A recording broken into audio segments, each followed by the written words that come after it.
ვისაც გეგონათ რომ დღეს ურ შევჭამთ არა, დღეს შევჭამთ ბალგაკის ქვებში. მინდა წარმოგიდგინოთ გერმანული დროშის მქონე შპინდელის კუთხსახეხის ქვები. მოკლედ, ეს არის 115-იანი, 125-იანი, 130-იანი და დიდი საჭრელი ქვისა. ეს არის სტაციონარული დანადგარის, რომელსაც ჭრიან ხოლმე ქვებს. ეს არის 1 მმ-იანი სისქის, ასევე არის გასასუფთავებლად, ესე ვთქვათ, ორიანს ვიყენებ ხოლმე, რომ კარგად უდგებით. შპინდელისვე ბურგალი, კუთხსახეხი. სიჩქარე რეგულირდება, ბიუჯეტურია, ადვილად არ ილევა, აი მაგალითად ჯესტ რო გაჭრით, უცებ არ დაილევა, დიდხანს ყოფნის და ასევე სტრუქტურა ბოჭკოვანი აქვს, რომელიც გამორიცხავს გატეხვის დროს ქვის დაშლას, გახეთქვას და ნაფშხენების აქეთ-იქით გაყრას. სტრუქტურა ისეთ აქვს, რომ შეიძლება პირი მოტყდეს, მაგრამ მთლიან სტრუქტურას შეინარჩუნებს. ეგ არის ძალიან დიდი პლუსი. მინდა რომ გასწავლოთ ახლა უცებ სწორი ჭრა.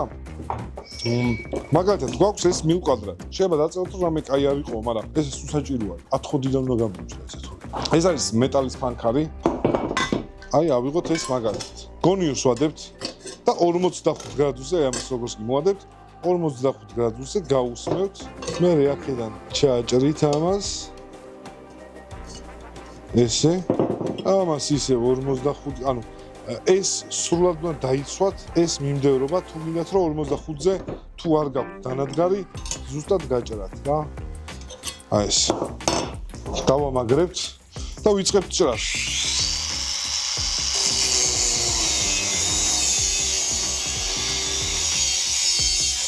და ერთი ამოტრიალება გადარჩა.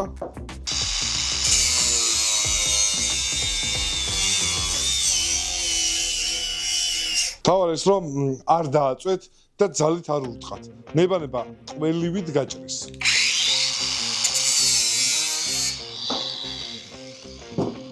So, მოვჭერით.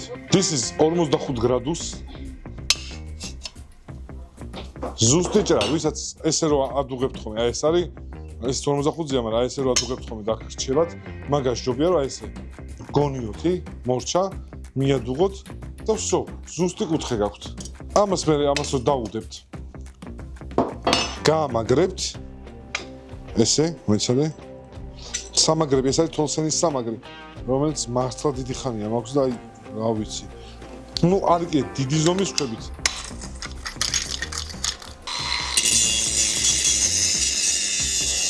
ეს არის გაშლიფოკებული, ეს იყო ნასვარკი, აი ცუდად ნასვარკი. ეს იყო ეგეთი, ეს არის დეში დიდი ქვით ბევრად მალე იღებს და არ ცუდება. პატარა ქვა მალე იხარჯება ესეთ ნასვარკზე, იმიტომ რომ ნასვარკი მაინც რთული არის. მაგრამ მიუდგომელ ადგილებში ძალიან კაია ორიანი ქვა, რომ ეს სუფთად, ვისაც მუშაობა გიყვარს, სუფთად იმუშავა. ასევე შეგიძლიათ ვისაც სტაციონარული დანადგარები გაქვთ კუთხის საჭრელი, დააყენოთ სტაციონარულ დანადგარზე და ეს ქვაც იმუშავებს. მოკლედ, ბევრ ლაპარაკს ჯობია რომ თქვენ თვითონ გამოსცადოთ და გამოცდა ხდება ჰოლსტიჯზე. შეხვალთ, იყიდით, გამოცდეთ. კომენტარებში დაგვიწერეთ თუ როგორ მოგეწონათ ქვა, სიპი ქვა.